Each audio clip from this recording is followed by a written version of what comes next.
বিসমিল্লাহির রহমানির রহিম। আসসালামু আলাইকুম। এইচএস ম্যাথ ক্লাসে তোমাদের সকলকে স্বাগত। তোমাদের কাছে আমার অনুরোধ, তোমরা যারা এখনও পর্যন্ত আমার চ্যানেলটি সাবস্ক্রাইব করোনি তারা সাবস্ক্রাইব করবে, এবং যদি আমার ভিডিওটি ভালো লেগে থাকে তাহলে অবশ্যই লাইক এবং শেয়ার করবে। আজকে আমরা ক্লাস 12-এর সমতল চ্যাপ্টারে, যেটা তোমাদের পার্ট 1 অর্থাৎ 5A রয়েছে, সেই চ্যাপ্টারের সংক্ষিপ্ত উত্তরধর্মী প্রশ্নগুলো নিয়ে আলোচনা করব। তো দেখো, একের অঙ্ক কি দেওয়া আছে। P3,2,1 বিন্দু থেকে 2x - y + z + 1 = 0 সমতলের উপর অঙ্কিত অভিলম্বের পাদবিন্দুর স্থানাঙ্ক নির্ণয় করো। অভিলম্বের পাদবিন্দু থেকে P বিন্দু দূরত্ব কত? অতঃপর উক্ত সমতলের সাপেক্ষে P বিন্দুর প্রতিবিম্ব বিন্দুর স্থানাঙ্ক নির্ণয় করো। তো এখানে দেখো, আমাদেরকে অনেকগুলো আনসার বের করতে হবে। যেটা প্রথমে বের করতে হবে সেটা হচ্ছে P একটা বিন্দুর স্থানাঙ্ক বলে দেওয়া আছে। এই P বিন্দু থেকে এই যে সমতলটা দেওয়া আছে, এই সমতলের উপর অঙ্কিত অভিলম্ব, মানে সমতলের উপর যে অভিলম্বটা রয়েছে P বিন্দু থেকে, সেই অভিলম্বের পাদবিন্দুর স্থানাঙ্ক প্রথমে নির্ণয় করতে হবে। তারপর কি বলেছে না, অভিলম্বের পাদবিন্দু থেকে P বিন্দু দূরত্ব কত। অর্থাৎ আমরা যদি পাদবিন্দুটাকে কিউ ধরে নিই, তাহলে এই কিউ পি বা পি কিউ এদের মধ্যে ডিস্ট্যান্সটা কত সেটা বের করতে হবে। তারপর কি বলেছে দেখো, অতঃপর উক্ত সমতলের সাপেক্ষে পি বিন্দুর প্রতিবিম্ব বিন্দুর স্থানাঙ্ক নির্ণয় করো। অর্থাৎ এই যে সমতলটা রয়েছে, এই সমতলের যে এই যে পি বিন্দু রয়েছে, পি বিন্দুর প্রতিবিম্ব বিন্দুর স্থানাঙ্ক নির্ণয় করতে হবে এই যে সমতলটা রয়েছে এই সমতলের সাপেক্ষে। তাহলে এখানে দেখো, আমাদের টোটাল 3টে আনসার বের করতে হবে। তাহলে দেখো, অঙ্কটা এবার শুরু করছি। দেখো, আমাদের এখানে প্রথমে যেটা বলে দেওয়া আছে সেটা হচ্ছে একটা সমতল। সমতলটা কি কত দেওয়া আছে দেখো, 2x - y + z + 1। তাহলে শুরুতেই আমরা কি করব, সমতলের মানে পুরো অঙ্কটার আগে ছবিটা এঁকে নিই। তাহলে দেখো, এরকম হচ্ছে একটা সমতল। এই সমতলটা আমাদের দেওয়া আছে কত, এটা দেখো বলা আছে 2x - y + z + 1 = 0।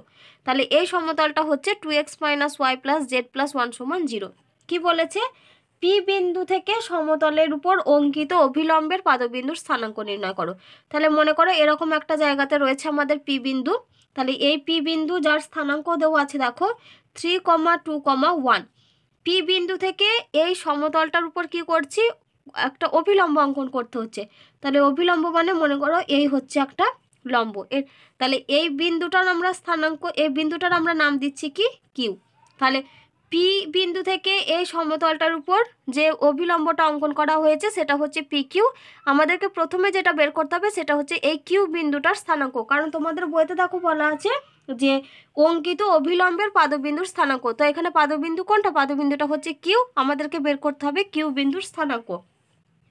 তো দেখো, আমি এই যে পি কিউ সরলরেখাটা টানলাম, তাও এই পি কিউ সরলরেখাটা দেখো এই সমতলটার উপর অবস্থিত। তাহলে দেখো, যেহেতু পি কিউ সরলরেখাটা সমতলের উপর অবস্থিত, তাহলে দেখো আমরা পি কিউ এর দিক অনুপাত বলতে পারবো। তাহলে পি কিউ এর দিক অনুপাত কত হবে না, এখান থেকে যেহেতু সমতলের উপর অবস্থিত, তাহলে এখান থেকে আমরা বলতে পারি যে পি কিউ সরলরেখার দিক অনুপাত হচ্ছে 2 - 1, 1। তাহলে শুরুতেই আমরা কি লিখব, যে পি কিউ সরলরেখার দিক অনুপাত।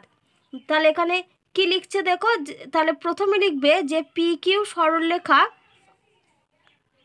তাহলে দেখো কি লিখছে এখানে, যে পি কিউ সরলরেখা সমতলের উপর লম্ব। প্রথমে আগে আমরা ওটা লিখে নেব। তাহলে লিখছি দেখো, পি কিউ সরলরেখা সমতলের উপর লম্ব, সমতলের উপর লম্ব। অতএব পি কিউ এর দিক অনুপাত সমূহ, পি কিউ এর দিক অনুপাত কত হবে দেখো, আমরা কত লিখতে পারবো, 2 - 1 আর 1। তাহলে 2, -1, 1। তাহলে পি কিউ এর দিক অনুপাত পেয়ে গেছি। তাহলে এবার আমরা কি লিখতে পারবো, পি কিউ এর মানে পি কিউ সরলরেখাটার সমীকরণ লিখতে পারবো। তাহলে এখানে কি লিখছি দেখো, অতএব পি কিউ এর সমীকরণ। তাহলে পি কিউ এর সমীকরণ আমরা কি লিখতে পারবো দেখো, তাহলে পি কিউ এর সমীকরণ, এটা হচ্ছে পি বিন্দুর স্থানাঙ্ক। তাহলে এখান থেকে আমরা লিখতে পারি দেখো, x - 3 / 2 সমান y - 2 / -1। এখানে দেখো -1 রয়েছে, তাহলে সমান এখানে দেখো 1 রয়েছে, তার মানে এটা হবে আমাদের z - 1 / 1। তাহলে এই যেটা আমরা পেলাম, এটাকে আমরা একটা সমীকরণ দিয়ে দিই, বা এটা সমান আগে শুরুতে আমরা কি ধরবো দেখো, যেহেতু আমরা পি কিউ সমীকরণ এটা পেয়েছি, তো এটার সমান আমরা টি ধরে নিচ্ছি, আর এই পুরোটাকে আমরা 1 নাম্বার নাম দিচ্ছি। তাহলে দেখো এখান থেকে আমরা এক্স ওয়াই আর জেড এর মানটা খুব সহজেই বলতে পারবো, কারণ এখান থেকে লিখতে পারি x-3/2 সমান একবার লিখতে পারবো টি, আবার এটা সমান টি, আবার এটা সমান টি। তাহলে এখানে আমি একেবারেই লিখে দিচ্ছি, দেখো অতএব এক্স সমান আমরা পাবো 2t + 3, ওয়াই সমান হবে -t+2, জেড সমান আমরা পাবো t+1। তাহলে এক্স ওয়াই জেড এর মান আমরা পেয়ে গেলাম। এবার দেখো পি কিউ সরলরেখাটা সমতলের উপর অবস্থিত, তাহলে আমরা এখানে কি লিখছি যে পি কিউ এর উপর অবস্থিত একটি যে কোনো বিন্দুর স্থানাঙ্ক হচ্ছে এই যে এই 2t + 3 -t+2 আর t+1। তাহলে এখানে আমরা কি লিখছি, দেখো পি কিউ এর উপর অবস্থিত, পি কিউ এর উপর অবস্থিত একটি যে কোনো বিন্দুর স্থানাঙ্ক, পি কিউ এর উপর অবস্থিত একটি যে কোনো বিন্দুর স্থানাঙ্ক, যে কোনো বিন্দুর স্থানাঙ্ক। তো সেটা আমরা কি লিখবো, দেখো সেটা হবে আমাদের এই যে 2t + 3, -t+2, t+1। তাহলে দেখো এই যে বিন্দুটার আমরা একটা বিন্দুর স্থানাঙ্ক পেলাম, এই বিন্দুটা হচ্ছে এই পি কিউ সরলরেখার উপর যে কোনো একটা বিন্দু। এবার এখানে এই যে টি জাতীয় রাশি রয়েছে এটা, তাহলে টি এর মানটা আমরা এমনভাবে নেব যাতে এই বিন্দুটা আমাদের কিউ বিন্দু হয়। তাহলে এখানে আমরা কি লিখছি যে টি এর মান এমনভাবে গ্রহণ করা হবে, টি এর মান এমনভাবে গ্রহণ করা হলো যাতে বিন্দুটি কিউ বিন্দু হয়। গ্রহণ করা হলো বা গ্রহণ করা হয় লেখো, যাতে যাতে বিন্দুটি কিউ বিন্দু হয়, বিন্দুটি কিউ বিন্দু হয়। তো কিউ বিন্দুটা দেখো এই সমতলের উপর অবস্থিত, তাহলে কিউ বিন্দুটা যেহেতু এই সমতলটার উপর অবস্থিত, তাহলে কিউ বিন্দুটা কি করবে, এই সমতলের সমীকরণটাকে সিদ্ধ করবে। তাহলে এখান থেকে আমরা কি লিখতে পারি, দেখো তাহলে দেখো এখানে কি লিখলাম যে আবার কিউ বিন্দুটি 2x - y + z + 1 = 0 সমতলের উপর অবস্থিত। তাহলে এখান থেকে আমরা কি লিখতে পারি, দেখো 2 × x মানে কোন মানটা নেব, 2t + 3, তাহলে 2 × 2t + 3 - 1 × y এর জায়গায় কত বসাবো, দেখো -t+2, তাহলে -t+2 তারপরে +z রয়েছে, তার মানে +t+1 + 1 = 0। তাহলে ইমপ্লাইজ দ্যাট এখান থেকে আমরা পাবো, দেখো 4t + 6 - -এ +t, -এ -2 +t +1 +1 = 0। তাহলে দেখো এখান থেকে আমরা কি পাচ্ছি, এই যে +1 +1 এই দুটো মিলিয়ে হবে +2 আর -2, তাহলে এই দুটো টার্ম, এই তিনটে টার্ম আমাদের ক্যান্সেল হয়ে গেল। তাহলে এখান থেকে আমরা পাচ্ছি, দেখো 4t + t + t, তার মানে এখান থেকে আমরা পাচ্ছি 4t + t 5t, 5t + t মানে হচ্ছে 6t, তাহলে 6t সমান আমরা পাচ্ছি -6, তাহলে অতএব t সমান আমরা পাচ্ছি -1। তাহলে t এর মান পেয়ে গেছি -1। এবার t এর মানটা এখানে বসালে আমরা কি পাবো, কিউ বিন্দুর স্থানাঙ্ক পেয়ে যাব। তাহলে দেখো এখানে কি লিখছি যে অতএব কিউ বিন্দুর স্থানাঙ্ক, তো কিউ বিন্দুর স্থানাঙ্কটা আমরা কিভাবে পাবো না, টি এর জায়গাতে -1 বসে এই মান থেকে নেব। তো প্রথমে ছিল দেখো 2t + 3, তার মানে এখানে হচ্ছে 2 × -1 + 3, তারপরে আছে দেখো -t+2, তার মানে -1 + 2, তারপরে আছে দেখো t+1, তার মানে -1 + 1। এবার এই টার্মটা আমরা ক্যালকুলেশন করব, তাহলে সমান আমরা পাচ্ছি, দেখো এখান থেকে -2 + 3, তার মানে হবে এটা +1, আর এখানে দেখো -এ প্লাস, তাহলে 1 + 2 হচ্ছে 3, আর -1 + 1 ক্যান্সেল হয়ে যাবে, এটা হয়ে যাবে 0। তাহলে কিউ বিন্দুর স্থানাঙ্কটা আমরা পেলাম 1 1 3 0। তো এখানে দেখো তোমাদের দেখো প্রথম যেটা উত্তর বের করতে দিয়েছিল সেটা হচ্ছে পাদবিন্দুর স্থানাঙ্ক। তো পাদবিন্দুটা আমাদের কত ছিল, কিউ, তাহলে কিউ বিন্দুর স্থানাঙ্ক আমরা পেয়ে গেলাম 1, 3, 0, তাহলে আমরা একটা আনসার পেয়েছি। এবার আমাদের দ্বিতীয় যেটা ছিল সেটা হচ্ছে অভিলম্বের পাদবিন্দু থেকে কিউ বিন্দু পি বিন্দুর দূরত্ব। তাহলে অভিলম্বের পাদবিন্দু হচ্ছে কিউ, তাহলে কিউ থেকে পি এর দূরত্ব, তার মানে পি কিউ ডিস্টেন্সটা বের করতে হবে। তো পি বিন্দুর স্থানাঙ্ক জানি আর কিউ বিন্দুর স্থানাঙ্ক এখন আমরা পেয়েছি, তাহলে পি কিউ এর ডিস্টেন্সটা এবার আমরা বের করব। তাহলে এখানে আমরা একটু লিখে নিই, পি বিন্দুর স্থানাঙ্ক সেটা আমাদের কত আছে, দেখো 3, 2, 1। তাহলে এখন আমরা কি করব, এই যে পি কিউ ডিস্টেন্সটা বের করব। তাহলে এখানে লিখি অতএব দূরত্ব সমান তাহলে রুট ওভার এখানে আমরা কি ফর্মুলা জানি, x1 মাইনাস x2 এর whole square plus y1 minus y2 এর whole square plus z1 minus z2 এর হোল স্কোয়ার। তাহলে দেখো কত লিখছি এখানে, 3 মাইনাস 1 এর whole square plus 2 minus 3 whole square plus 1 minus 0 whole square. তাহলে এটা হচ্ছে এত একক। তাহলে সমান আমরা পাচ্ছি দেখো রুট ওভার 3 মাইনাস 1 এর হোল স্কোয়ার মানে 2, 2 এর স্কোয়ার হচ্ছে 4। তারপরে দেখো 2 মাইনাস 3 মাইনাস 1 এর হোল স্কোয়ার মানে প্লাস 1, আর এখানে পাচ্ছি 1 এর স্কোয়ার মানে 1। তাহলে 1 আর 1 2 আর 4 6, তার মানে আমরা পেলাম √6 একক। তাহলে আমাদের দ্বিতীয় আনসারটাও বেরিয়ে গেছে যে মানে পাদবিন্দু থেকে পি বিন্দুর দূরত্ব সেটা হচ্ছে √6 একক। এবার আমাদের থার্ড যেটা আনসার চেয়েছে সেটা হচ্ছে এই সমতলটা সাপেক্ষে পি বিন্দুর প্রতিবিম্বের স্থানাঙ্ক। তো দেখো এটা হচ্ছে সমতল, এই সমতলের সাপেক্ষে পি বিন্দুর প্রতিবিম্ব স্থানাঙ্ক বের করতে হবে। তো দেখো এটাকে যদি মনে করো এটা যদি আমাদের মানে এই সমতলটা সাপেক্ষে তো আমাদের বের করতে হবে, তাহলে এখানে রয়েছে পি বিন্দু, তাহলে পি বিন্দুর যেটা প্রতিবিম্ব সেটা আমাদের এই নিচের দিকে আসবে। তাহলে আমি এখানে ডট ডট লাইন দিয়ে পি মানে এর প্রতিবিম্ব বিন্দুটার স্থানাঙ্ক নিচ্ছি। তাহলে ডটের লাইন দিয়ে মনে করো এরকম জায়গাটায় পি এর প্রতিবিম্ব পড়বে, তাহলে সেটাকে আমরা পি ড্যাশ দ্বারা চিহ্নিত করছি। তাহলে দেখো যেহেতু মানে পি বিন্দুটা হচ্ছে পি ড্যাশ মানে পি বিন্দুর প্রতিবিম্ব বিন্দু হচ্ছে পি ড্যাশ, তাহলে আমরা কি বলতে পারি দেখো যে পি বিন্দু থেকে কিউ বিন্দুর যতটা দূরত্ব হবে কিউ বিন্দু থেকে পি ড্যাশ বিন্দুরও ঠিক ততটাই দূরত্ব হবে, কারণ যেহেতু পি ড্যাশটা হচ্ছে পি এর প্রতিবিম্ব। তাহলে পি কিউ দূরত্ব সমান হচ্ছে কিউ পি ড্যাশের দূরত্ব। তাহলে আমরা কি বলতে পারি যে কিউ বিন্দুটা হচ্ছে পি পি ড্যাশ এই পুরো সরলরেখাটার একটা মধ্যবিন্দু। তাহলে আমরা কি করব না পি ড্যাশ বিন্দুটার স্থানাঙ্ক আমরা ধরে নিচ্ছি আলফা কমা বিটা কমা গামা। তাহলে পি ড্যাশের স্থানাঙ্ক হচ্ছে আলফা বিটা গামা, পি বিন্দুর স্থানাঙ্ক হচ্ছে 3, 2, 1, আর কিউ বিন্দুর স্থানাঙ্ক দেখো আমরা পেয়েছি কত 1, 3, 0। তাহলে এই পি আর পি ড্যাশের মধ্যবিন্দুটাই হচ্ছে কিউ বিন্দু। তাহলে এখানে আমরা কি লিখছি দেখো যে পি পি ড্যাশ এর মধ্যবিন্দু হলো কিউ, পি পি ড্যাশের মধ্যবিন্দু কিউ। এবার দেখো পি ড্যাশের স্থানাঙ্ক আমরা ধরেছি আলফা বিটা গামা, তাহলে কিউ এ পি পি ড্যাশের মধ্যবিন্দু কিউ, তাহলে কিউ এর স্থানাঙ্কটা দেখো আমরা কত লিখতে পারি, কারণ পি বিন্দু হচ্ছে 3 to 1 আর পি ড্যাশ হচ্ছে আলফা বিটা গামা, তাহলে এদের মধ্যবিন্দুর স্থানাঙ্ক আমরা কত লিখতে পারবো 3 + α/2, 2 + β/2, 1 + গামা/2। এবার ওই মধ্যবিন্দুটাই কার সঙ্গে সমান হবে 1, 3, 0 সাথে। তাহলে এখানে সমান দিয়ে আমরা কি লিখছি দেখো যে 3 + α/2, 2 + β/2, 1 + গামা/2। এবার এটা হচ্ছে পি পি ড্যাশের মধ্যবিন্দু কিউ এর স্থানাঙ্ক পেলাম। এবার এই স্থানাঙ্কটাই কার সঙ্গে সমান দেখো 1, 3, 0 সাথে, কারণ কিউ বিন্দুর স্থানাঙ্ক আমরা অলরেডি পেয়েছিলাম 1, 3, 0।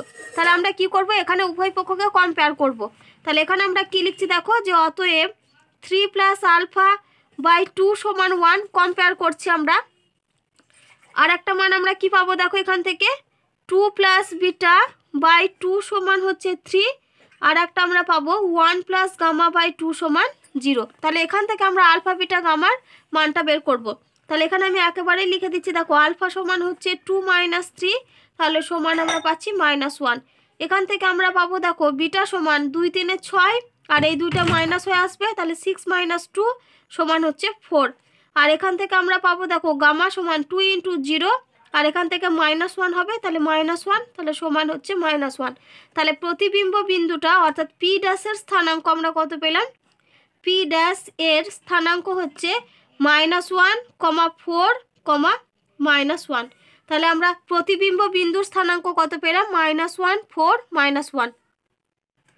দেখো এবার আমরা 2 দাগের অঙ্ক করব। কি দেওয়া আছে, প্রমাণ করো যে 1, 2, 1, -2, 2, -1 ও 1, 1, 0 বিন্দু তিনটি দ্বারা গঠিত ত্রিভুজের পরিকেন্দ্র -1/2, 2, 0। তাহলে এখানে দেখো আমাদের ত্রিভুজের 3টে বিন্দুর স্থানাঙ্ক দেওয়া আছে। তাহলে এই 3টে বিন্দু দ্বারা যে ত্রিভুজটা গঠিত হয়েছে সেই ত্রিভুজের পরিকেন্দ্রটার স্থানাঙ্ক যে এই -1/2, 2, 0 এটা তোমাদেরকে দেখাতে হবে। তো শুরুতেই আমরা কি করব, এই যে 3টে বিন্দুর স্থানাঙ্ক দেওয়া রয়েছে আমরা এই 3টে বিন্দুর স্থানাঙ্ককে এ বি আর সি ধরে নেব। তাহলে মনে করছি এই যে 1 to 1 এটা হচ্ছে এ বিন্দুর স্থানাঙ্ক, তারপরটা হচ্ছে বি বিন্দুর স্থানাঙ্ক, আর তারপরটা হচ্ছে সি বিন্দুর স্থানাঙ্ক। তারপর সেখান থেকে আমরা কি করব, এই যেহেতু বিন্দুর স্থানাঙ্ক জানি, তাহলে আমরা মানে এ এ বি আর সি এর স্থানাঙ্ক যেহেতু জানি, সেখান থেকে আমরা এ বি বিসি আর এ সি এর দৈর্ঘ্যটা সর্বপ্রথম বের করব। তাহলে দেখো এখানে কি লিখলাম, যে ধরি 1 to 1 -2 2 -1 ও 1 1 0 বিন্দু তিনটি হলো এ বি ও সি। তাহলে বিন্দু তিনটিকে আমরা ধরে নিয়েছি এ বি সি। এবার আমরা এ বি বিসি আর এ সি এর মানটা বা সি এর মানটা বের করব। তাহলে এখানে লিখছি দেখো, অতএব এ বি সমান, তাহলে এ বি সমান কত হবে দেখো, √, তাহলে -2 -1 এর হোল স্কোয়ার, তাহলে -2 -1 এর হোল স্কোয়ার প্লাস, তারপর এখান থেকে হবে 2 - 2 এর হোল স্কোয়ার, 2 - 2 এর হোল স্কোয়ার, তারপরে প্লাস দেখো এখানে হবে -1 -1 এর হোল স্কোয়ার, তাহলে -1 -1 এটার হোল স্কোয়ার, তাহলে সমান √, দেখো -2 -1 মানে হচ্ছে -3, -3 স্কোয়ার করলে এটা হবে +9। তারপরে দেখো 2 - 2 0 হয়ে যাবে, 0 স্কোয়ার মানে 0, আর লিখলাম না। তারপরে দেখো -1 -1 মানে হচ্ছে -2, আর -2 এর স্কোয়ার মানে হচ্ছে +4, তাহলে এটা হচ্ছে +4। তাহলে √9 + 4 মানে এখানে লিখে দিচ্ছে দেখো √13 এত একক। তাহলে এটা গেল আমাদের এ বি ডিস্ট্যান্স। এবার আমরা বের করছি বিসি। তাহলে বিসি সমান লিখছি দেখো, প্রথমে √টা দিয়ে দিলাম, তাহলে এখান থেকে আমরা দেখো বি, এটা হচ্ছে বি আর এটা হচ্ছে সি, তাহলে আমরা এখান থেকে কি লিখছি, আগে এটা দিয়ে লিখব। তাহলে 1 + 2 এর হোল স্কোয়ার, যেহেতু এটা মাইনাস আছে প্লাস হয়ে গেল, তারপরে দেখো প্লাস, তারপরে এটা হবে 1 - 2 এর হোল স্কোয়ার প্লাস, তারপরে এখানে 0 আর এখানে হচ্ছে -1টা প্লাস হয়ে যাবে, তাহলে 0 + 1 এর হোল স্কোয়ার সমান √, দেখো 1 আর 2 যোগ করলে হবে 3, 3 এর স্কোয়ার হচ্ছে 9। তারপরে 1 - 2 মানে হচ্ছে -1, -1 এর স্কোয়ার করলে এটা হয়ে যাবে +1। তারপরে এখানে দেখো 0 + 1 মানে 1, 1 এর স্কোয়ার হচ্ছে 1, তাহলে 1 আর 2, 2 আর 9 11, তাহলে √11 একক। এবার আমরা বের করব সি এ। তাহলে সি এ সমান হবে √, দেখো 1 - 1 এর এখান থেকে নিচ্ছি 1 - 1 এর হোল স্কোয়ার, 1 - 1 এর হোল স্কোয়ার প্লাস, তারপরে এখান থেকে দেখো 2 - 1 এর হোল স্কোয়ার, তারপরে প্লাস এখানে 1 আর এখানে 0, তাহলে 1 - 0 এর হোল স্কোয়ার সমান √, তাহলে এখানে হচ্ছে দেখো 1 - 1 0, তাহলে 0 স্কোয়ার মানে 0, লিখলাম না। 2 - 1 এর স্কোয়ার হচ্ছে 2 - 1 মানে 1, 1 এর স্কোয়ার হচ্ছে 1, তারপরে প্লাস 1 - 0 মানে 1, 1 এর স্কোয়ার মানে 1, তাহলে √1 + 1 মানে √2 একক। তাহলে এ বি বিসি আর সি এর মানগুলো এগুলো পেয়েছি। এবার আমরা A B square BC square R C square বের করব। তাহলে এখানে লিখছি দেখো, এ বি স্কোয়ার সমান কত হবে দেখো, √13 তার স্কোয়ার মানে এটা হয়ে যাবে আমাদের 13 একক। তারপরে দেখো বিসি, এখানে আর একক দিচ্ছি না, একক হবে, বিসি স্কোয়ার সমান দেখো কত হবে, √11 এর স্কোয়ার মানে হচ্ছে 11, আর সি এ এটার স্কোয়ার মানে √2 এর স্কোয়ার মানে 2। তাহলে দেখো এখানে আমরা কি পাচ্ছি বলো তো, এখানে আমরা পাচ্ছি বিসি স্কোয়ার প্লাস সি এ স্কোয়ার, এটা সমানই হচ্ছে দেখো আমাদের 11 + 2 মানে হচ্ছে 13, 13টা কার সাথে সমান, এ বি এর সঙ্গে, তাহলে সমান হচ্ছে এ বি স্কোয়ার। তাহলে দেখো আমরা এখানে যেহেতু এই দুটোর বর্গের সমষ্টি আমাদের এ বি স্কোয়ারের সাথে সমান হয়েছে, তাহলে আমরা কি বলতে পারি, যে এই এবিসি ত্রিভুজটা হচ্ছে একটা সমকোণী ত্রিভুজ যার অতিভুজটা হচ্ছে এবি। তাহলে দেখো এখানে কি লিখলাম, যে ত্রিভুজ এবিসি হলো সমকোণী ত্রিভুজ যার অতিভুজ হলো এবি। এবার তোমাদের এখানে যেটা বের করতে হবে সেটা হচ্ছে ত্রিভুজের পরিকেন্দ্র স্থানাঙ্কটা দেখাতে হবে। তো তোমরা দেখবে ক্লাস 10-এ একটা উপপাদ্য পড়ে এসেছো, যে সমকোণী ত্রিভুজের পরিকেন্দ্র হলো অতিভুজের মধ্যবিন্দু। তাহলে এখানে অতিভুজের মধ্যবিন্দুর স্থানাঙ্কটাই হচ্ছে পরিকেন্দ্রটার স্থানাঙ্ক। তাহলে দেখো এখানে কি লিখলাম, যে সমকোণী ত্রিভুজের পরিকেন্দ্র হলো অতিভুজের মধ্যবিন্দু। তাহলে শুরুতে কি লিখেছিলাম দেখো, যে অতএব ত্রিভুজ এবিসি হলো সমকোণী ত্রিভুজ যার অতিভুজ হলো এবি, আর সমকোণী ত্রিভুজের পরিকেন্দ্রই হলো অতিভুজের মধ্যবিন্দু। তাহলে ত্রিভুজের পরিকেন্দ্র সমান হচ্ছে এ বি এর মধ্যবিন্দু। তাহলে আমরা এ বিন্দুর স্থানাঙ্ক জানি আর বি বিন্দুর স্থানাঙ্ক দেখো জানি, এটা হচ্ছে এ বিন্দুর স্থানাঙ্ক 1 to 1 আর বি বিন্দুর স্থানাঙ্ক হচ্ছে -2 2 -1। তাহলে এ বি এর মধ্যবিন্দু কত আমরা পাবো দেখো, আমরা এখান থেকে পাবো 1 - 2/2, তারপরে 2 - 2/1 আর 1 - 1/2। তাহলে এখানে কি লিখছি দেখো, সমান এ বি এর মধ্যবিন্দু, তাহলে এখানে সমান আমরা লিখছি 1 - 2 divided by 2, comma 2 + 2 divided by 2, comma 1 - 1 divided by 2। তাহলে সমান এখানে আমরা পাবো দেখো -12, 2 আর 2 4, 4 ভাজিত 2 মানে 2, আর এখানে 1 - 1 0, 0/2 মানে 0। তাহলে আমরা ত্রিভুজের পরিকেন্দ্র কত পেলাম, -12, 2, 0। তো তোমাদের দেখো এটাই দেখাতে বলেছিল যে -12, 2, 0 এটা হচ্ছে ত্রিভুজের পরিকেন্দ্রের স্থানাঙ্ক। তাহলে দেখো রেজাল্ট আমাদের প্রমাণ হলো। দেখো এবার আমরা 3 দাগের অঙ্ক করব। কি দেওয়া আছে, 3, 1, 1 এবং 1, -2, 3 বিন্দুগামী যে সমতলগুলি এক্স, ওয়াই ও জেড অক্ষের সমান্তরাল তাদের সমীকরণ নির্ণয় করো। তাহলে দেখো প্রথমে এখানে টোটাল আমাদের 3টে আনসার বের করতে হবে। এই যে এক্স অক্ষের সমান্তরাল, ওয়াই অক্ষের সমান্তরাল আর জেড অক্ষের সমান্তরাল এই বিন্দুগামী যে সমতলগুলি সেগুলো আমাদেরকে বের করতে হবে। তাহলে দেখো প্রথমে আমরা নেব এক্স অক্ষের সমান্তরালের সমান্তরাল সমতলের ক্ষেত্রে। তাহলে এক্স অক্ষটা যখন আমরা নেব এক্স অক্ষের সমান্তরাল সমতলের ক্ষেত্রে, তাহলে আমরা কি নেব, এক্স অক্ষের দিক অনুপাত। তো আমরা কি জানি যে এক্স অক্ষের দিক অনুপাত সমূহ হচ্ছে 1, 0, 0। তাহলে আমরা কি করব, এই যে 3, 1, 1 আর 1 - 2, 3 এই বিন্দুগামী এক্স অক্ষের সমান্তরাল সমতলের সমীকরণ। তারপর আমরা কি করব, ওয়াই অক্ষের দিক অনুপাত লিখবো। তো ওয়াই অক্ষের দিক অনুপাত সমূহ কত হয়, 0, 1, 0। তারপর আমরা সেকেন্ড কি করব, 3, 1, 1, 1 - 2, 3 আর 0, 1, 0 মানে ওয়াই অক্ষের সমান্তরাল সমতলের সমীকরণ। একই রকমভাবে আমরা জেড অক্ষের দিক অনুপাত লিখব এবং এই দুটো বিন্দুগামী আর জেড অক্ষের সমান্তরাল সমতলের সমীকরণ লিখব। তাহলে দেখো প্রথমে আমরা কি বের করব না, এক্স অক্ষের সমান্তরাল সমতলের ক্ষেত্রে, অর্থাৎ এক্স অক্ষের সমান্তরাল সমতলের ক্ষেত্রে যে সমীকরণটা সেটা বের করব। তাহলে আমরা শুরুতেই কি লিখব, এক্স অক্ষের দিক অনুপাতগুলো। তাহলে এখানে কি লিখছি দেখো, এক্স অক্ষের দিক অনুপাত সমূহ। তাহলে এক্স অক্ষের দিক অনুপাত সমূহ কত কত হবে, 1, 0, 0। তাহলে দিক অনুপাত সমূহ 1, 0, 0। এবার আমরা কি লিখব, যে তারপরে এখানে লেখো যে অতএব 3, 1, 1 ও 1 - 2, 3 বিন্দুগামী এক্স অক্ষের সমান্তরাল সমতলের সমীকরণ। বিন্দুগামী এক্স অক্ষের সমান্তরাল সমতলের সমীকরণ, এক্স অক্ষের সমান্তরাল সমতলের সমীকরণ, এটা আমরা বের করব। তাহলে দেখো এখান থেকে আমরা কি পাচ্ছি, তাহলে কিভাবে বের করব, দেখো 3, 1, 1 আর 1 - 2 আর 3 বিন্দুগামী বলেছে আর এক্স অক্ষের সমান্তরাল। তাহলে এটা আমরা লিখতে পারবো, দেখো ডিটারমিনেন্ট আগে এই বিন্দুটা থেকে নিচ্ছি, মানে x - 3, y - 1, z - 1। তারপরে এই দুটো বিন্দু নেব, অর্থাৎ হবে আমাদের 3 - 1, তারপরে হবে দেখো 1 + 2 আর এখান থেকে হবে 1 - 3। তারপরে এখান থেকে এই বিন্দুটা পড়ে রয়েছে আমাদের 1, 0, 0। তার মানে নিচে হবে আমাদের 1, 0, 0, এটা সমান হচ্ছে 0। তাহলে দেখো এটা আমরা এবার ক্যালকুলেশন করব। তাহলে implies that x - 3, y - 1, z - 1 আর এটা হবে 2, 3 - 2। তারপরে হবে দেখো 1, 0, 0, এটা সমান হচ্ছে 0। তাহলে দেখো ইমপ্লাইজ দ্যাট আমরা এখানে কি পাবো, দেখো x - 3 ইন্টু 3 × 0, 0 আবার -2 × 0, তার মানে এর দুটো হবে 0। তাহলে into 0 minus of y - 1 into, তাহলে এটা আর এটা বাদ যাবে। তাহলে দেখো 2 × 0 মানে 0 আর মাইনাস অফ এখানে হবে -2 মানে এটা হয়ে যাবে আমাদের +2। তারপরে দেখো প্লাস z - 1 ইন্টু, তাহলে এটা আর এটা বাদ যাবে। তাহলে 2 × 0, 0 আর 1 × 3 মানে এটা হবে আমাদের -3। তাহলে এটা সমান হচ্ছে 0।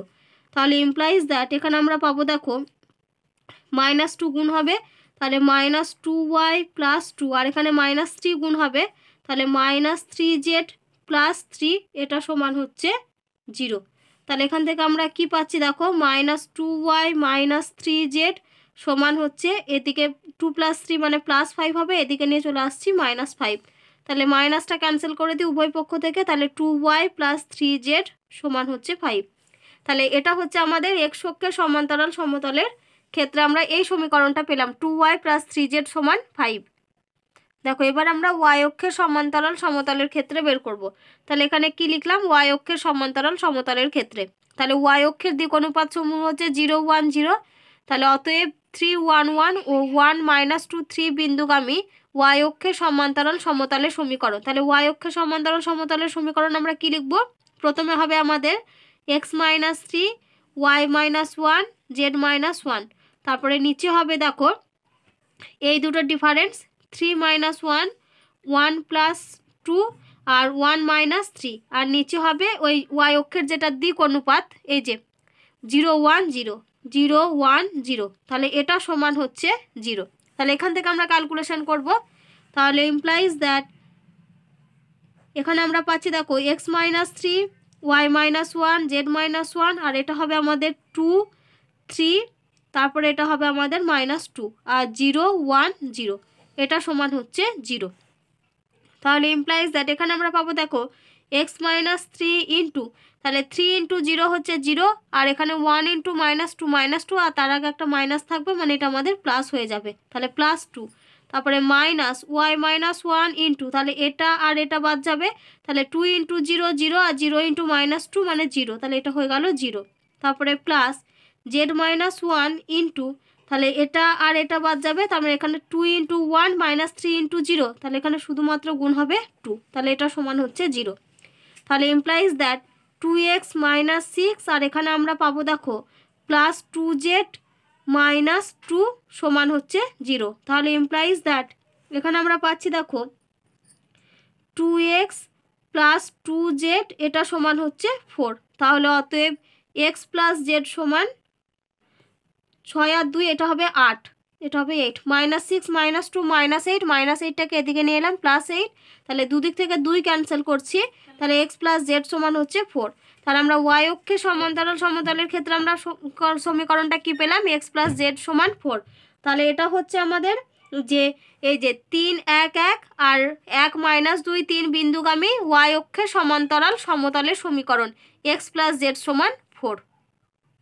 দেখো এবার আমরা কি বের করব, জেড অক্ষের সমান্তরাল সমতলের ক্ষেত্রে সমীকরণটা কি হবে। তাহলে আমরা এখানে কি নেব, জেড অক্ষের দিক অনুপাত। তাহলে জেড অক্ষের দিক অনুপাত হচ্ছে 0 0 1।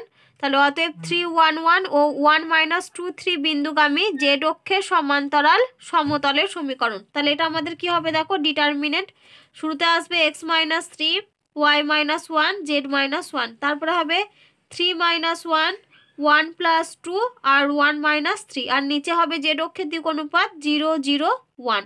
তাহলে এটা সমান হচ্ছে 0। তাহলে ইমপ্লাইজ দ্যাট এখান থেকে লিখতে পারি দেখো x - 3 y - 1 z - 1, তারপর এখানে 2 3 -2 আর নিচে হচ্ছে 0 0 1, এটা সমান হচ্ছে 0। তাহলে এখানে লিখছি দেখো ইমপ্লাইজ দ্যাট x - 3 ইন্টু, এখানে দেখো 3 × 1 3 আর এটা 0 হয়ে যাবে, তার মানে এখানে হবে 3 মাইনাস y - 1 ইন্টু, তাহলে এটা আর এটা বাদ যাবে, এখানে হবে 2 × 1 -2 × 0, তার মানে এটা হবে 2। তারপরে প্লাস z - 1 ইন্টু, তাহলে এটা আর এটা বাদ যাবে, দেখো এখানে আমাদের দুটোই কি হয়ে যাবে, 0 হয়ে যাবে, তাহলে সমান 0। 2 × 0 -0 × 3 মানে 0, তাহলে z - 1 ইন্টু 0।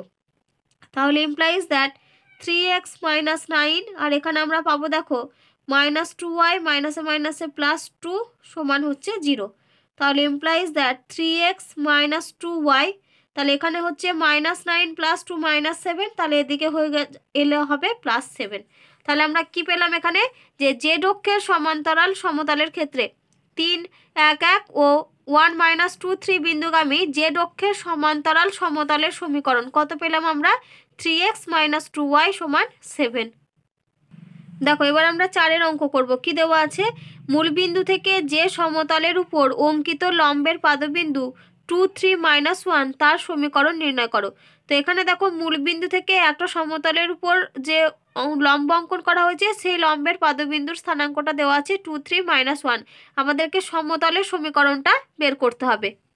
তাহলে দেখো শুরুতে আমরা ছবিটা এঁকে নিই। তাহলে এটা হচ্ছে আমাদের সমতলটা, আমাদেরকে এই সমতলের সমীকরণটা বের করতে হবে। তাহলে মনে করো মূল বিন্দু এখানে রয়েছে, এটার নাম দিলাম ও, যার স্থানাঙ্ক হচ্ছে 0 0 0। এবার মূল বিন্দু থেকে সমতলের উপর অঙ্কিত লম্ব, তাহলে মনে করো এটা হচ্ছে লম্ব, এটার বিন্দুটার নাম দিলাম আমরা পি। তো এইখানে বলা আছে দেখো অঙ্কিত লম্বের পাদবিন্দুর স্থানাঙ্ক, তার মানে হচ্ছে আমাদের পি বিন্দুর স্থানাঙ্কটা কত বলা আছে দেখো 2 3 -1। আমাদেরকে এই যে সমতলটা রয়েছে এই সমতলের সমীকরণটা বের করতে হবে। তাহলে দেখো এই যে 0 0 0 বিন্দু থেকে সমতলের উপর অঙ্কিত লম্বের পাদবিন্দু হচ্ছে 2 3 -1। তাহলে এই যে লম্বটা রয়েছে এই লম্বটার দিক অনুপাতগুলো কত হবে 2 -0 3 -0 আর -1 -0। তাহলে দিক অনুপাতগুলো আমরা কত পেলাম 2 3 -1ই হবে। তাহলে দেখো শুরুতেই আমরা কি লিখলাম যে 0 0 0 বিন্দু থেকে সমতলের উপর অঙ্কিত লম্বের পাদবিন্দু 2 3 -1। তাহলে এখন আমরা কি লিখব না সমতলটির অভিলম্বের দিক অনুপাত সমূহ। তাহলে এখানে আমরা কি লিখছি দেখো অতএব সমতলটির অভিলম্বের দিক অনুপাত সমূহ, অভিলম্বের দিক অনুপাত সমূহ। তাহলে আমাদের এটা কত হবে দিক অনুপাত সমূহ, এটা হবে আমাদের 2 -0, 3 -0, -1 -0। তাহলে দ্যাট ইজ আমরা কত লিখতে পারি 2 3 -1। তাহলে এটা হচ্ছে অভিলম্বের দিক অনুপাত সমূহ, সমতলের অভিলম্বের দিক অনুপাত সমূহ। তাহলে দেখো সমতলের অভিলম্বের দিক অনুপাত সমূহ যেহেতু যখন আমরা জানতে পেরেছি তাহলে আমরা সমতলের সমীকরণটা বের করতে পারবো। তাহলে এখানে লিখছি দেখো যে অতএব সমতলের সমীকরণ, তাহলে সমতলটির সমীকরণ হবে দেখো আমাদের যে 2 × x, তারপরে হবে দেখো +3 × y -1 × z + d সমান হচ্ছে 0। এবার এই যে সমতলটা আমরা পেলাম এই সমতলটা দেখো সমতলের উপর কি অবস্থিত পি বিন্দুটা অবস্থিত। তাহলে সমতলটা আমরা কি বলতে পারি এই যে এই বিন্দুটা এই বিন্দুগামী অর্থাৎ 2 3 -1 বিন্দুগামী। তাহলে এখানে কমা দিয়ে লিখি যা 2, 3, -1 বিন্দুগামী। তাহলে যেহেতু এই বিন্দুগামী তাহলে এই বিন্দুটা কি করবে মানে সমতলের সমীকরণটাকে স্যাটিসফাই করবে। তাহলে অতএব দিয়ে আমরা কি লিখতে পারি দেখো 2 × 2 +3 × 3 -1 × -1 + d সমান 0। তাহলে ইমপ্লাইজ দ্যাট 4 + 9 + 1 + d সমান হচ্ছে 0। তাহলে অতএব d সমান হচ্ছে 9 আর 10 আর 4 14 মানে -14। তাহলে ডি এর মান আমরা পেলাম -14। তাহলে এবার আমরা সমতলের সমীকরণটা লিখতে পারবো। তাহলে অতএব সমতলের সমীকরণ সমান, তাহলে সমতলের সমীকরণ কত হবে দেখো 2x + 3y - z আর ডি মান হচ্ছে -14। তাহলে -14 সমান হচ্ছে 0। তাহলে আমরা এখানে কি লিখতে পারি অতএব দিয়ে অতএব 2x + 3y - z সমান হচ্ছে 14। তাহলে সমতলের সমীকরণ আমরা কত পেলাম 2x + 3y - z সমান 14। দেখো এবার আমরা 5-এর অঙ্ক করব। কি বলেছে যে দেখাও যে 1 2 3 বিন্দুগামী যে সমতল 3x + 4y - 5z সমান 3 সমতলের সমান্তরাল তার সমীকরণ হয় 3x + 4y - 5z সমান -4। তো এখানে কি বলেছে দেখো এই যে 1 2 3 বিন্দুগামী যে সমতলটা এই সমতলের সমান্তরাল আমাদেরকে তার সমীকরণ এটা দেখাতে হবে। তাহলে দেখো আমরা এখানে শুরুতে কি করব না এই যে সমতলটা আমাদের দেওয়া রয়েছে শুরুতে যে সমতলটা দেওয়া আছে এই সমতলের আমরা সমান্তরাল সমতলের সমীকরণটা আগে বের করব। আর যে সমান্তরাল সমতলের সমীকরণটা আমরা লিখব মানে সমান্তরাল সমতলের যে সমীকরণটা লিখবো সেই সমীকরণ সেই সমতলটা আবার হচ্ছে এই যে 1, 2, 3 বিন্দুগামী। তাহলে দেখো শুরুতে আমরা সমতলের সমীকরণ যেটা দেওয়া আছে ওটা লিখে নিই। কত দেওয়া আছে দেখো আমাদের এখানে যে 3x + 4y - 5z সমান হচ্ছে 3, 3x + 4y - 5z সমান 3। এটাকে আমরা 1 নাম্বার নাম দিলাম। তাহলে আমরা কি করব এখন না 1 নাম্বার সমতলের যেটা সমান্তরাল মানে সমান্তরাল সমতলের সমীকরণটা আমরা লিখব। তাহলে এখানে আমরা কি লিখছি যে 1 নং সমতলের সমান্তরাল সমতলটি হলো সমান্তরাল সমতলটি হলো। তাহলে সমান্তরাল সমতলের সমীকরণ কি হবে এই বাম পক্ষের রাশিটা যেমন আছে সেম থেকে যাবে শুধু 3 এই কনস্ট্যান্ট টার্মটা আমাদের চেঞ্জ হয়ে যাবে। তাহলে কনস্ট্যান্ট টার্মটাকে আমরা কি লিখছি কে লিখছি। তাহলে এখানে লিখছি দেখো 3x, তাহলে 3x + 4y - 5z সমান কে। এবার এই যে সমান্তরাল সমতলটি লিখলাম এটা আবার কোন বিন্দুগামী না বইতে দেখো বলে দেওয়া আছে 1 2 3 বিন্দুগামী। তাহলে কমা দিয়ে কি লিখছি যা 1, 2, 3 বিন্দুগামী।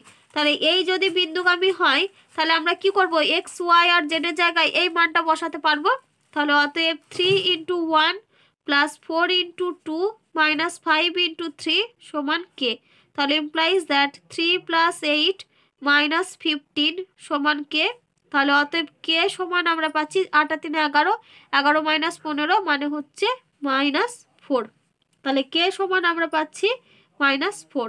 তাহলে অতএব নির্ণেয় সমতলের সমীকরণ, নির্ণেয় সমতলের সমীকরণ। তাহলে আমরা k এর জায়গায় মান বসিয়ে দিলেই পেয়ে যাব। তাহলে এই মানটা বসাচ্ছি k এর জায়গায়। তাহলে 3x + 4y - 5z = -4। তো দেখো আমাদেরকে এটাই দেখাতে বলেছিল যে সমতলের সমীকরণটা হবে 3x + 4y - 5z = -4। তাহলে দেখো রেজাল্টটা আমাদের প্রমাণ হলো। দেখো এবার আমরা 6 দাগের অঙ্ক করব। কি দেওয়া আছে, 1 1 2 এবং 2 4 3 বিন্দুগামী যে সমতল x - 3y + 7z = 6 সমতলের উপর লম্ব তার কার্তেশীয় সমীকরণ নির্ণয় করো এবং কার্তেশীয় সমীকরণটিকে ভেক্টর সমীকরণে রূপান্তরিত করো। তাহলে এখানে দেখো কি বলেছে যে এই দুটো বিন্দুগামী যে সমতলটা হচ্ছে এই সমতলের উপরে লম্ব, আমাদেরকে সেই সমতলের সমীকরণটা বের করতে হবে। তো সমতলের সমীকরণটা আমাদের দুটো ফর্মেই বের করতে হবে, মানে কার্তেশীয় ফর্ম আর ভেক্টর ফর্ম দুটোই বের করতে হবে।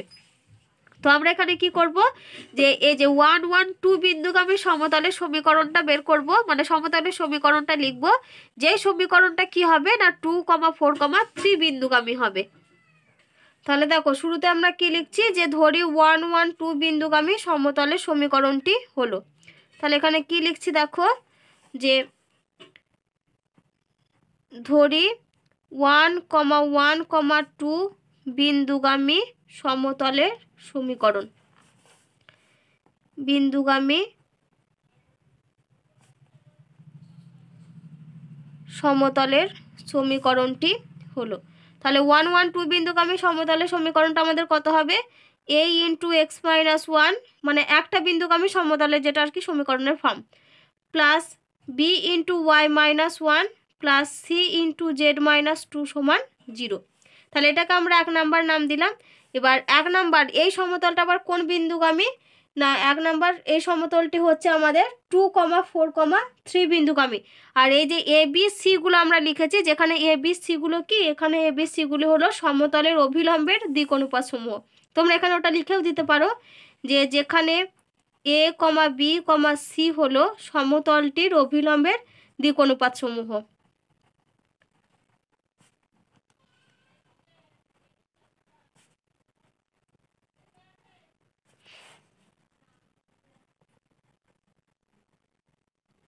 তাহলে আমরা কি লিখলাম, যেখানে এ বি সি হলো সমতলের অভিলম্বে দিক অনুপাত সমূহ। তাহলে আবার এখানে কি লিখব, যে 1 নাম্বার সমতলটি 2, 4, 3 বিন্দুগামী। তাহলে যদি এই বিন্দুগামী হয় তাহলে আমরা এক্স ওয়াই জেডের জায়গায় 2 4 3 বসাতে পারবো। তাহলে অতএব a × 2 - 1 plus b × 4 - 1 plus c × 3 - 2 = 0। তাহলে ইমপ্লাইজ দ্যাট a প্লাস এখানে হবে 3b আর এখানে হবে প্লাস c, তাহলে এটা সমান হচ্ছে 0। তাহলে এটা হচ্ছে 2 নাম্বার। আবার এই 1 নাম্বার সমতলটি দেখো আমাদের বইতে বলে দেওয়া আছে যে x - 3y + 7z = 6 সমতলের উপরে লম্ব। তাহলে এখানে কি লিখছি দেখো, যে 1 নাম্বার সমতলটি x - 3y + 7z = 6 সমতলের উপর লম্ব, সমতলের উপর লম্ব। তাহলে এখান থেকে আমরা কি লিখতে পারি দেখো, যে এখান থেকে আমরা লিখতে পারবো যে অতএব a × তাহলে এই যে 1 নাম্বার সমতল সেটা হচ্ছে এই সমতলের উপরে লম্ব। তাহলে দিক অনুপাতগুলোর গুণফলের যোগফলটা কি হবে, 0 হবে, যেহেতু লম্ব বলা আছে। তাহলে a × 1 plus b × -3 plus c × 7 এটা সমান হচ্ছে 0। তাহলে implies that a - 3b plus 7c = 0। এটাকে 3 নাম্বার নাম দিলাম। এবার আমরা সমতলের সমীকরণটা বের করব। কিভাবে বের করব না, এই যে 1 2 3 এই যে 3টে সমীকরণ রয়েছে, এই 3টে সমীকরণ থেকে এ বি সিকে অপনয়ন করলে আমরা সমতলের সমীকরণটা পেয়ে যাব। তাহলে এখানে কি লিখলাম দেখো, 1, 2 ও 3 থেকে এ বি সি অপনয়ন করে পাই। তাহলে ডিটারমিনেন্ট এখান থেকে কত আসবে দেখো, x-1, y-1 আর z-2। তাহলে এখানে লিখছি x-1, y-1, z-2। তারপর এখান থেকে পাবো দেখো 1, 3, 1, 1, 3, 1। আর এখানে আমরা পাবো দেখো 1, -3, 7, 1, -3, 7। তাহলে এই ডিটারমিনেন্ট সমান হচ্ছে 0। এবার আমরা ক্যালকুলেশন করব। তাহলে ইমপ্লাইজ দ্যাট x-1 ইন্টু এখানে হবে দেখো 3 7 21, 21 প্লাস 3। তার মানে একবারেই লিখে দিচ্ছি আমি, একটা লাইন লিখি, 21 প্লাস 3। তারপরে মাইনাস y-1 ইন্টু এটা আর এটা বাদ যাবে, তাহলে এখানে হচ্ছে 7 - 1, 7 - 1 প্লাস তারপর এখানে আসবে দেখো z-2 ইন্টু, তাহলে এটা আর এটা বাদ যাবে, তাহলে এখানে -3 আর এখানে হচ্ছে -3, -3 এটা সমান হচ্ছে 0। তাহলে ইমপ্লাইজ দ্যাট 21 আর 3 যোগ করলে হবে 24, আমি গুণ করে লিখছি, তাহলে 24x - 24।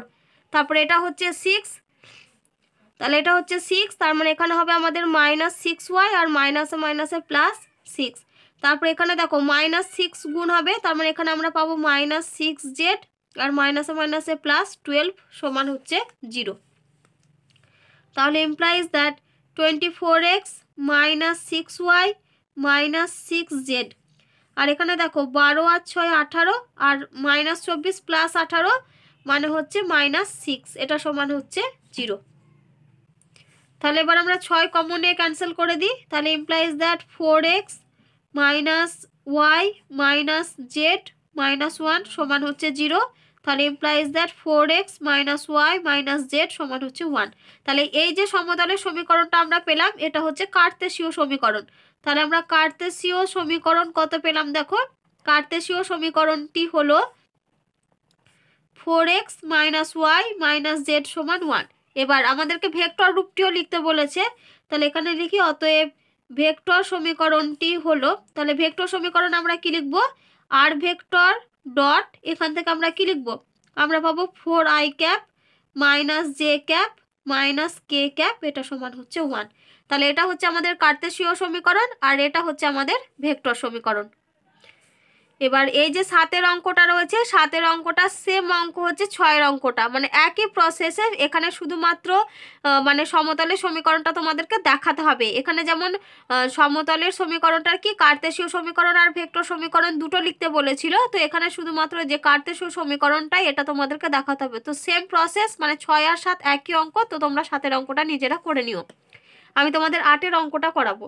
কি দেওয়া আছে দেখো, যে প্রমাণ করো -1, 3, 2 বিন্দুগামী যে সমতলটি x + 2y + 2z সমান 5 ও 3x + 3y + 2z সমান 8 সমতলের প্রত্যেকটির উপর লম্ব, তার সমীকরণ 2x - 4y + 3z + 8 সমান হচ্ছে 0।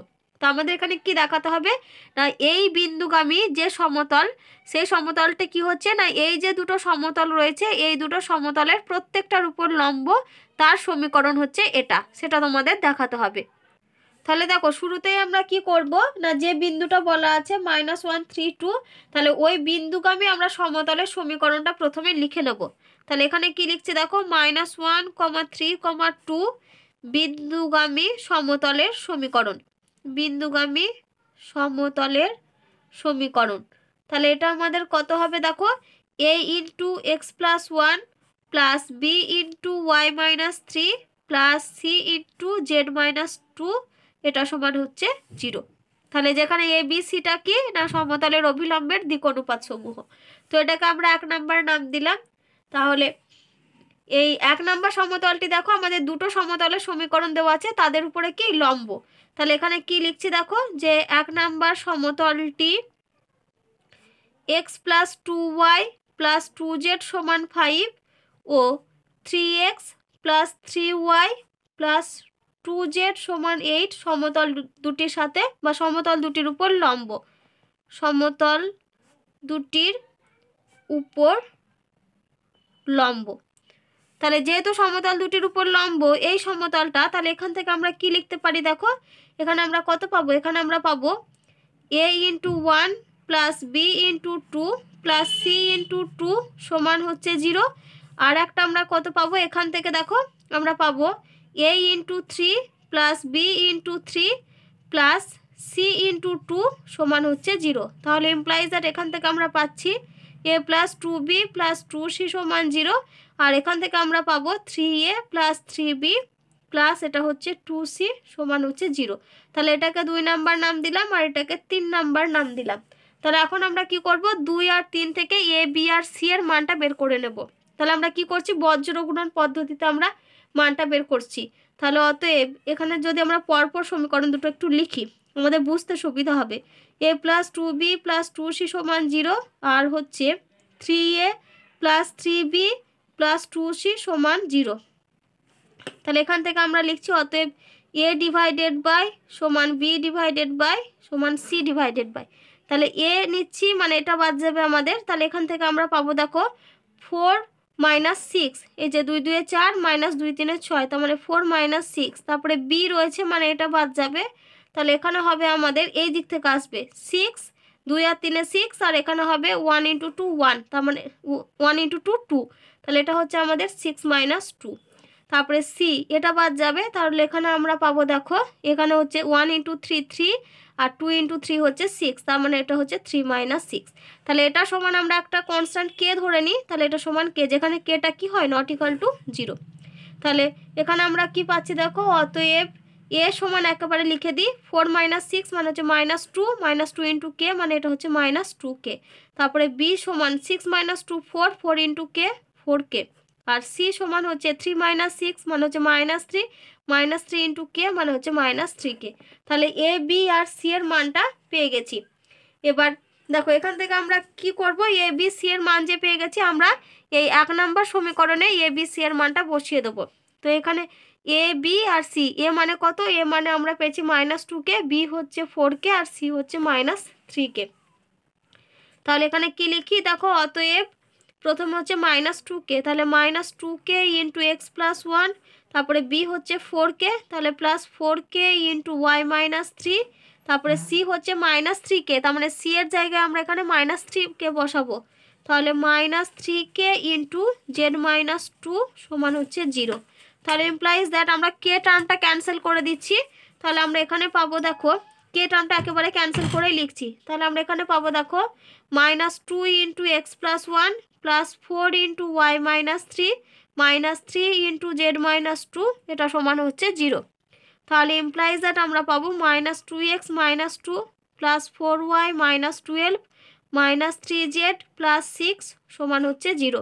তাহলে implies that minus 2x plus 4y minus 3z, আর এখানে মাইনাস 2 মাইনাস 12 মানে হচ্ছে মাইনাস 14, আর প্লাস 6 মানে হচ্ছে মাইনাস 8।